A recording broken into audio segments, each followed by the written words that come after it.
World and good morning to those in New Zealand and afternoon in the rest of the world. Welcome to the Network Migration Services webinar on New Zealand tonight. I'm sorry the first slide says Australia and New Zealand. I don't know why I've done that. I opened up the wrong bloody thing, which is really smart of me. But anyway, no big deal. My name is Andrew Kerr. Just to introduce myself, we've got about 150 people booked in to listen to me tonight. And tonight's going to be quite quick. It's going to be about 30 minutes. And just a little bit of explanation on who I am and what I do. I'm the owner and director of Network Migration Services Limited in South Africa. And we also have offices in New Zealand as well. I'm a licensed immigration advisor for Australia and New Zealand. And the processes and procedures tonight for New Zealand, we're going to be basically explaining to you. I'd just like to welcome Desiree Lindeque, who's our operations manager from our New Zealand office. And I see Peter Lim has also joined us. He's our MD and in our New Zealand office as well, and also helps with people, of course, when it comes to finding that all-important job.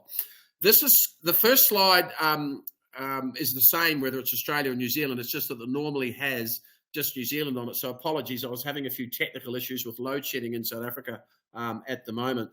So the processes and procedures I'm going to go through quite quickly tonight because I want to really concentrate on that very all-important process of finding a job in New Zealand. And I just want to check quickly that I've got the right slides. Just give me a second. Yeah, I don't. I actually do, but I'm going to just go straight through to New Zealand here. I just wanted to say a welcome to those of you who are listening tonight. If you want to be assessed for New Zealand, please just email us your CV. Ruan Lowe, who's head of our marketing department, he's already put my email address on there. And my email is andrew@networkmigration.com. So if you'd like to be assessed for New Zealand, please don't hesitate to send me an email with all the questions and queries. You can also send them to Desiree. All our emails are our first names, Desiree@networkmigration.com, Andrew@networkmigration.com, Peter@networkmigration.com, etc., etc. And we basically, our job is we are literally the one-stop shop. I've owned Network now for 30 years. We've been in a situation where, thanks, Des. And by the way, welcome to Liz. Liz is joining us from the Joburg office. Liz is head of our HR department and helps people find jobs in New Zealand as well. So just a bit of a history on Network. I joined the company. The company's been going since early 80s. I joined the company in 1990 in South Africa. In 1993, I had an opportunity to purchase the business, so I did. And I'm very proud to say we've been in the business for 33 odd years now. Or I've been in the business for 30 years. And we've immigrated, to Australia and New Zealand, plus minus 18,000 families over the last few years in those 30 years, predominantly up until about 8-9 years ago from South Africa. But now with technology being the way it is, we've got clients all over the world, from as far away as China and the UK to countries like the Philippines and Japan, etc., Brazil. So we've got clients all over the world, and there's really not a client. Lesotho, I'm not sure if there's issues, I would have been told about it. So if you can't see the screen, my apologies. Maybe just reboot your system, or Ruan will tell you how to reboot it. So tonight is going to be talking about the processes of getting you into New Zealand. Those of you who know New Zealand and have been following it, you'll know that in October last year, New Zealand changed its government. And I want to congratulate, I already have, in the first webinar we did a couple of weeks ago, but we had technical issues, so it cut out halfway through. So I hope that doesn't happen tonight. But I just wanted to congratulate National Party, Christopher Luxon, the Prime Minister Christopher Luxon and his team, by winning the New Zealand elections. We were very pleased that he had. I'm not going to talk about the previous party at all, but Chris Luxon and his team seem to have New Zealand success and economy in the forefront, which clearly it should be, and especially when it comes to the nomination. And congratulations to the Right Honourable Erica Stanford for being elected Minister of Immigration and Minister of Education. They are the two portfolios she had. when she was on the opposition benches, and we're very pleased that Erica Stanford is now Minister of Immigration, because we feel that she has very progressive thoughts and processes regarding the immigration process to get into New Zealand. So I'm just going to start going through the slides slowly. Listen, guys, I've just got back from New Zealand. I live in Africa. I've been here 30 years. I went over with Rose. Rose is head of our relocation division. She's also my wife and partner. And I just loved being at home. I was there for 3 weeks. I saw the team and saw my family and whatever. And I love my country. It's just a beautiful place in the world. It's extremely safe to live in, and lots of positive things are going to be happening in New Zealand in the next few years. And we've certainly noticed that under the National Party, we believe there's going to be some very positive changes regarding, of course, opportunities in New Zealand, and lots of opportunities are there. I was extremely surprised when I was there to see how many jobs are available. And I'm talking jobs, at your local Pick and Pays, and they're not called Pick and Pays over there, of course, right through to, so a lot of youngsters can get work, but there's also a lot of professional jobs. Unemployment is currently sitting at 3.7% in New Zealand, which of course is extremely low. The key here, of course, is understanding the process, which I'm going to explain to you now, and then getting that all-important job offer. Just a heads up, there's not a visa on the planet we don't do. It doesn't matter whether it's a skilled migrant, student, entrepreneur, business, investment, accredited employer, which is what I'm going to talk about mainly tonight, spousal visa. There's really not a visa we don't do. A general visitor's visa we can do for you if you're going on holiday. If you're going over there to look for work, which a lot of you will be doing, we can do a visitor's visa with specific purpose, which allows you to go to New Zealand to look for work. And I'll talk about that in a second. So as I said, please, I actually had a client of ours come on board last week, it was last week. And he did his own visa and it was declined. And you've got to be very, very careful at the moment doing your own visas, when even if it's just for a genuine holiday. I mean, clearly you want to state you're going on a genuine holiday and prove it to them. But if you're going over there to look for work, you've really got to prove, what you're doing, why you're doing it, and what ties do you have to your home country. So don't just think you can log on to the VFS website and lodge an application for a visitor's visa and it's going to be granted. Both Australia and New Zealand are rejecting quite a few visitors' visas at the moment because they want your bona fides to be honest and accurate. In other words, you're telling them the truth. And you've got to show, if you're going, that you have strong ties to your home country, especially if you're going to look for work, of course. And the reason for that is New Zealand basically says to you this: if you travel to New Zealand and you do not find a job offer, what ties do you have to go back to in your home country to find that, if you don't find a job offer? So if you've sold your home and you don't have a spouse or children or whatever to go back to, and you've resigned your job, there's no way that they will give you a visitor's visa. They'll just decline it. Clearly, there are certain countries as well where visitors' visas are hard to get or harder to get. There's 8 identified countries, they're all in Africa, that are harder visas to get. I'm not going to run through them with you tonight. I'm not going to try to be discriminatory because that's not the intention here. But there are certain high-risk countries that, unfortunately, New Zealand, you've got to prove triple the amount of stuff you'd normally have to prove if you're coming from a low-risk country. So if you're going over on a visitor's visa, please contact us, even if it's just for a free consult. So all our consults are free. Just to run you through the processes, procedures, and documentation requirements that you may or may not need. I'm not going to be going through that tonight. I'm not going to go through the documents you require. I'm not going to do entrepreneur student visas. I'm going to basically talk about accredited employer work visas, which have been in for about a year and a half now. And of course, leading to the skilled migrant visa, which is the permanent residency status in New Zealand. Okay. Well, there they are. There's some of the others: visitors visa for job search, spousal visa, parent, permanent resident, etc. I need you to listen to just this, please. This came out. Labor brought this out when they were in power. I just want you to listen to this. It's about 60 seconds long, and then I'm going to show you another slide while I talk to you. Where no New Zealanders are available for a job, employers can hire a skilled migrant worker using the Accredited Employer Work Visa, or AEWV. Before inviting a migrant to apply for an AEWV, employers must become accredited with Immigration New Zealand and complete a job check for the role they want to fill. This means migrant workers can have more confidence about the role they're coming to New Zealand for. To gain accreditation, an employer must be a genuine business in a good financial position and have no recent history of breaching employment or immigration law or business standards. The job check confirms that the job pays the market rate, and the terms and conditions of the contract comply with New Zealand's employment standards.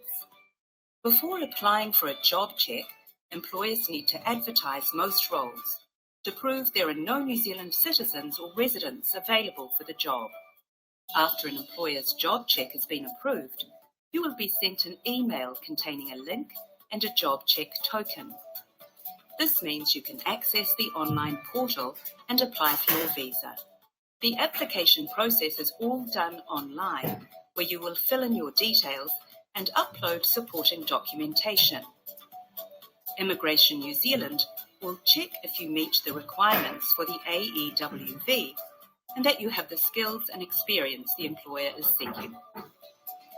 Once you are employed, your employer must provide you with information to help you settle into life in New Zealand and give you time to complete Employment New Zealand's online modules on employment rights while you are at work. The AEWV is designed to ensure only good employers can hire migrant workers and helps prevent migrant exploitation. More information about the AEWV is on our website.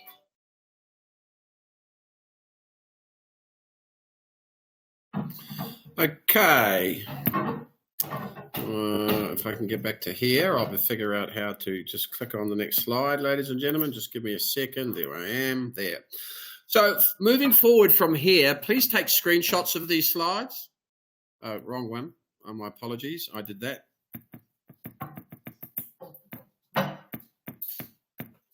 So just take a screenshot of that. I'll enlarge it for you, because this is how the accredited employer work visa actually works. All right. So Labor brought this in during COVID, and it was launched, not last August, the August before. So it's been in effect for a while, and it means that you can only get if you're the main applicant at the moment, you can only get a job with an employer that is pre-approved by government. Okay. Now, I don't know why that is not doing that, but anyway, give me a second. There we are. That's better. So pre-approved by government. And what that means is the employer has gone to Immigration New Zealand and said they cannot find the skills they need in New Zealand, and therefore they would like to be an approved foreign employer. That's not that difficult to do. In the old days pre-COVID, it was exceptionally hard to do for an employer to become pre-approved or accredited. But now it's relatively easy. It costs the employer 740 New Zealand dollars, and it takes approximately 3 to 6 weeks to become employed. It used to be 3 weeks, but they're a bit busy at the moment. There's about 18,000 accredited employers. If you log onto the INZ website, I mean, it's about 80, 90 pages of it. So you can certainly look on there. You can ask us and we can send it to you. But clearly you want to be a bit more specific. I mean, if you're a tradesman, you want to be contacting the people in your field. If you're an accountant, same thing, the financial sector. You know, if you're in the healthcare sector or educational sector, same thing. So you don't want to be scrolling through 85 pages of employers that are not pertinent or relevant to you. So the employer becomes accredited. That accreditation lasts a year, and they've got to redo it. And this year they were actually granted, or last year they were granted their accreditation without paying any extra fees by Labor at the time, which was great. Was great news. But normally they'd have to pay a small fee a year to remain accredited. And the reason they're accredited is to try and stop job exploitation. So it has in most cases, but in some cases it hasn't. There's still those people out there that exploit people that are immigrating. So be careful when you're dealing with somebody. Please make sure they're licensed. A licensed advisor is covered by a code of conduct, which protects you as the consumer.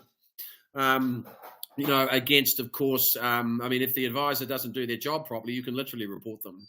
And our licenses must be applied for every year. And they've been mandatory now in New Zealand, for about 16 years. So we have to maintain our licensing, and that means we've got to clearly look after our clients. And one thing that we do run by, one of our mottos in Network, is we take this extremely seriously. This is your life we're mucking around with here. So we take that as very seriously. So the employer's accredited. They advertise the position. You apply for the position. They accept you. The employer then lodges what we call a job token to employ you. They lodge that with immigration themselves. That normally takes about 10 days, but again, it's probably taking 2 to 3 weeks at the moment. They're a little behind. And then once the job token has been approved by Immigration New Zealand, the job token is a portal basically, and it's emailed to either yourselves, if you're doing this on your own, or of course to your advisor. And your advisor would then upload all the information into the portals. And I'm talking portals because there's multiple sometimes, because the main applicant has a separate portal to, of course, spouse and family. And then once the documentation is uploaded into the portals, the processing time is usually around 3 weeks. At the moment, they're just running a little bit, well, somewhere between 3 to 6 weeks.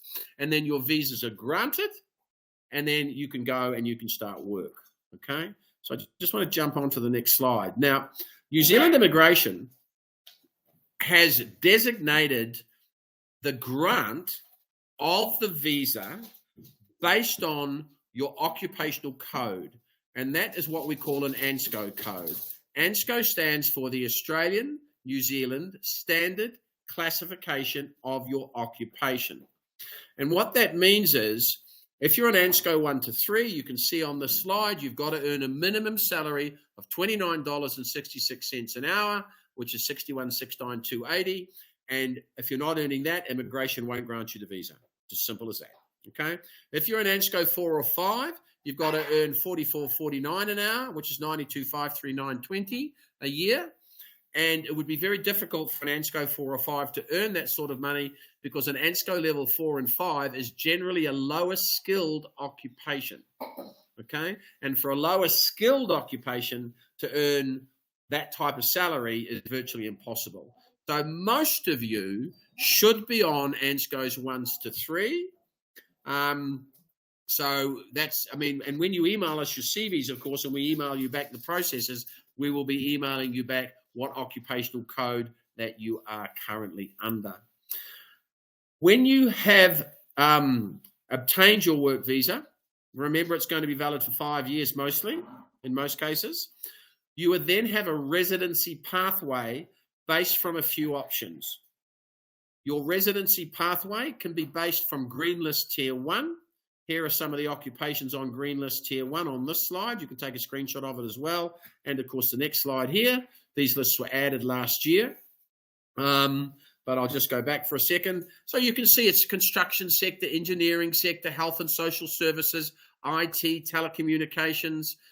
Clearly, you know, this is more in healthcare, etc., from your dietitian to your nurses to your pharmacists, physiotherapists, etc. Once you're in New Zealand working and you've got the job offer, remember, because your visa's valid 5 years, if you're on Green List Tier 1, you can actually bypass the work visa if you want to. You don't need to do it. You can lodge a residency application straight away. The implication for that is there's a bit more paperwork needed. You've got to sit your English tests if you're 16 years old and over, and you would, of course, need to have a job offer that is relevant to Green List Tier 1 and meets the requirements of Green List Tier 1, just scrolling between the two. So, for example, let's pick chemical engineer. You might have a diploma in chemical engineering. That's not going to be enough. Doesn't mean you can't get in. You can, but you won't be using Green List Tier 1, because Green List Tier 1 on a chemical engineer would require you to have a degree. All right. And the job offer, of course, must marry up with your skill sets. In other words, what you studied, etc., must marry up with the job offer. And then you can bypass the work visa and you can go straight to residency, which means English test for everybody 16 and over, and you're paying a residency fee, which totally is $4,290 per family, as opposed to paying a work visa fee, which is a lot cheaper. The difference, of course, is you wouldn't pay the work visa at all. So you'd actually be saving that work visa money. For a family of 4, the average cost for a work visa is about, family of 4 with older children would probably be about 2,400 odd.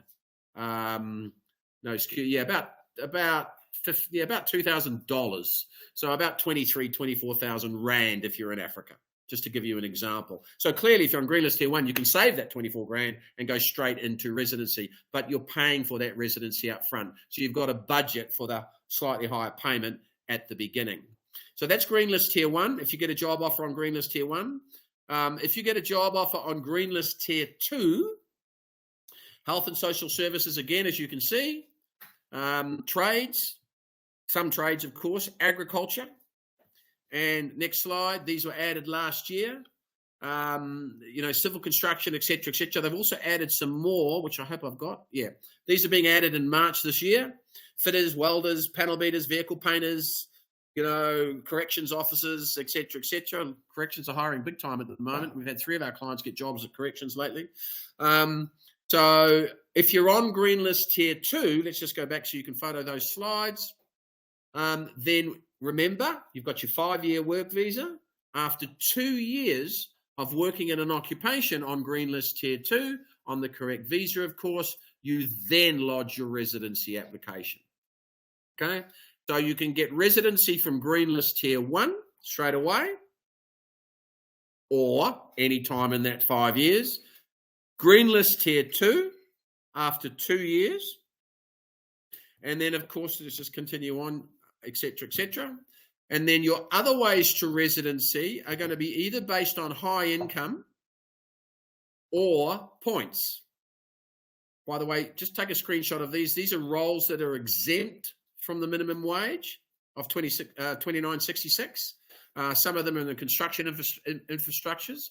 Ruan, and we must actually change the slide. My apologies, because of course metal fabricator has now been added to Green List Tier 2, which means you now can earn $29.66, and so is fitter, etc. But if you're a wall tiler or plasterer, for example, you can get a job at less.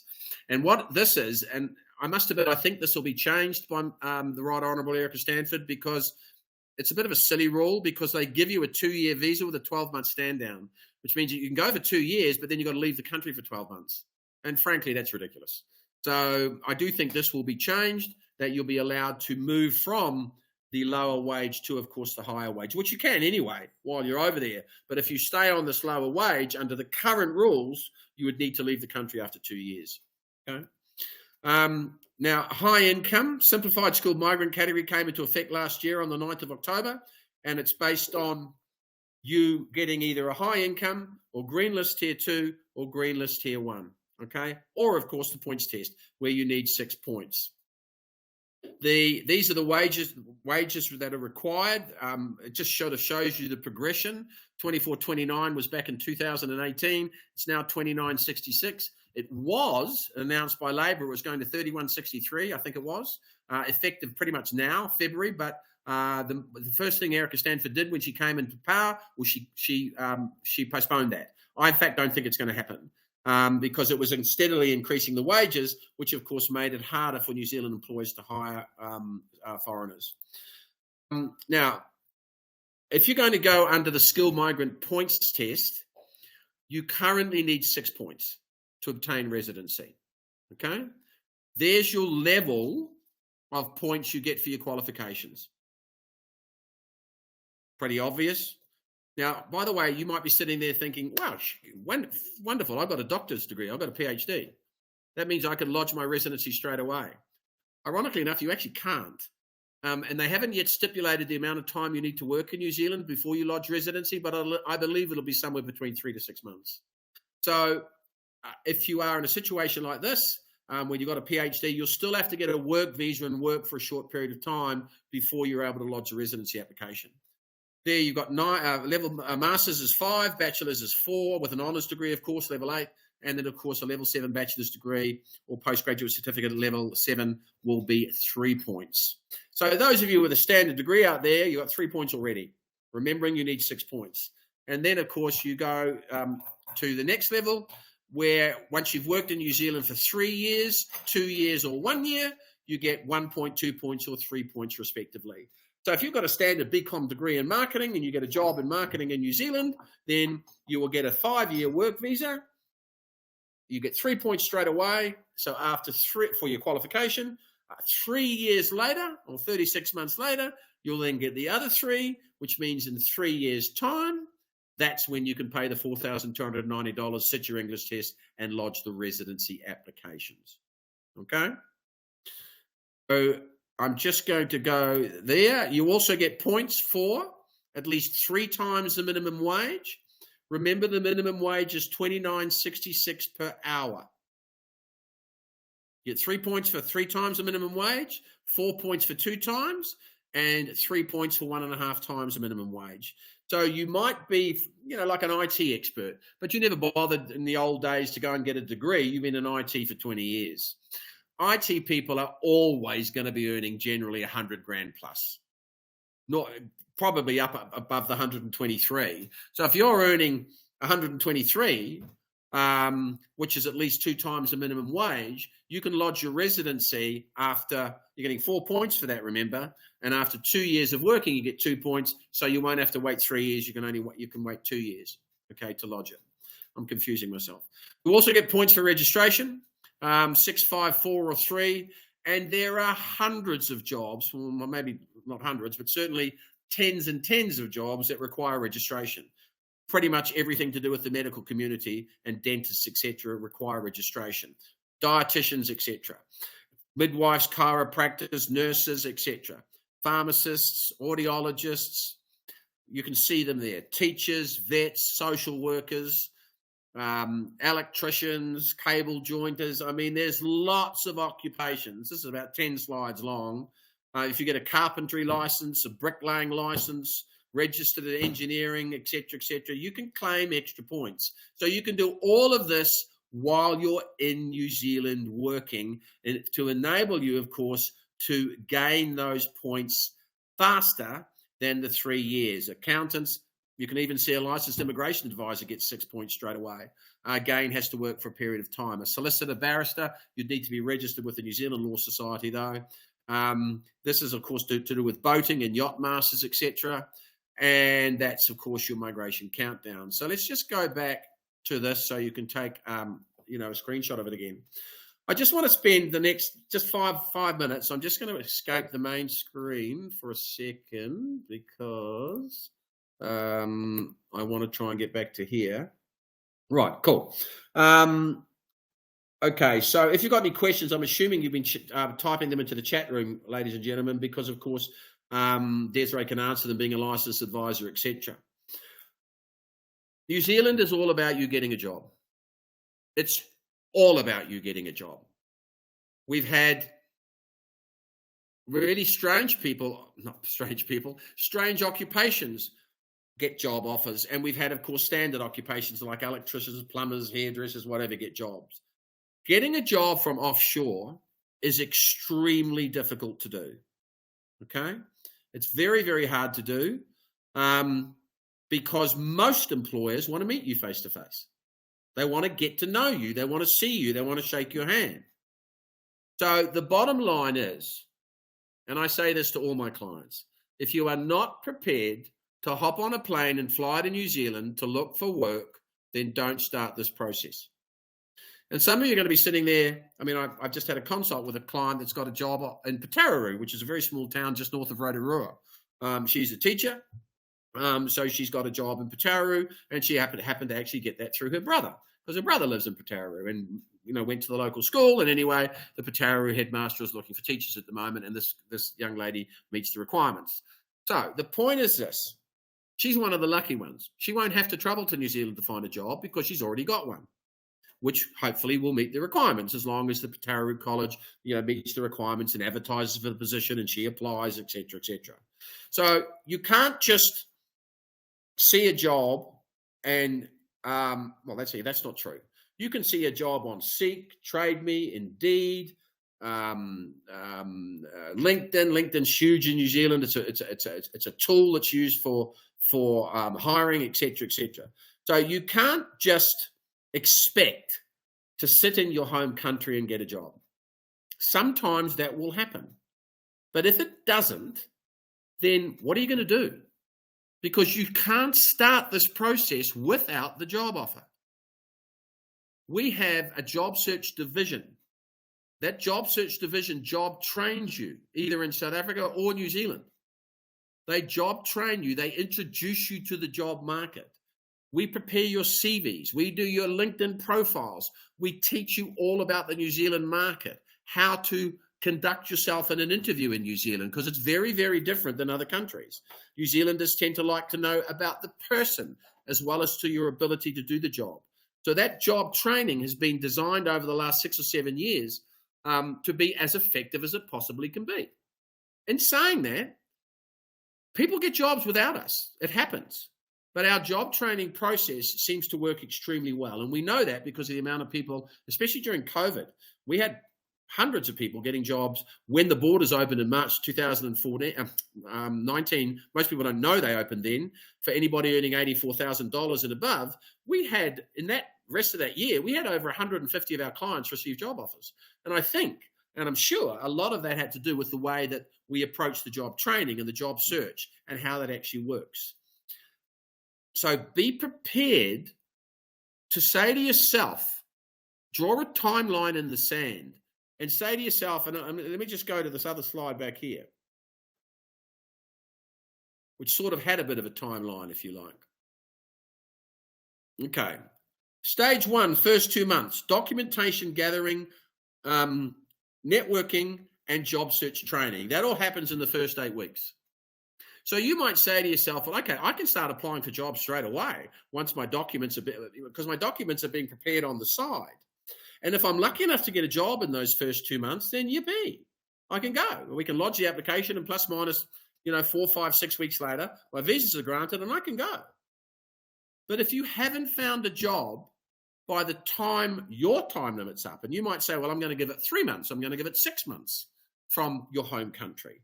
But if you haven't found a job by that period of time, then I'm going to be telling you, if you're my client or our client, I need you in New Zealand. You need to be prepared to get the visitor's visa with specific purpose, which allows you to travel to New Zealand to find a job. And then we get that visa, which normally takes about 3 weeks to get. It's normally valid for 12 months. In other words, you've got 12 months to take it up. When you land in New Zealand, it's normally valid for 6 months. And on average, the clients over the last 30 years, because this process has been in for 30 years, you needing a job, have taken an average of 3 to 6 weeks while they're in New Zealand to finalize that all-important job offer. In 2019, there was no COVID.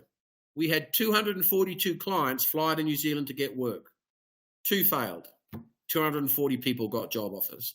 Since the borders opened in August a year ago, just over a year and a bit ago, we have between 5 to 10 people, maybe 5 to 15 people a month in New Zealand travel there to get work. So add that up over a year. It's 120 to 160 odd people. So far in the last year and a half, I think we've had 2 or 3 people that have not been successful when they went the first time. Okay? So most people are being successful, especially if you follow the correct procedures and you go over there to say to yourself, I'm not here on holiday. I'm going for one reason and one reason only, and that is to get a job offer. So when you go, if you're a family person, you don't take your family. And you might say, well, listen, can I take my spouse? Generally, it's not a good idea. One of you would go. One of you gets the job offer, and you don't even have to come back. You can lodge the application onshore. Natasha, that needs a bit of a discussion. Sorry, I've just looked at that question. It needs a bit more of a discussion that Des can type quickly. But I'm happy to have a meeting with you because let me know. But the point is, that needs sort of a one-on-one.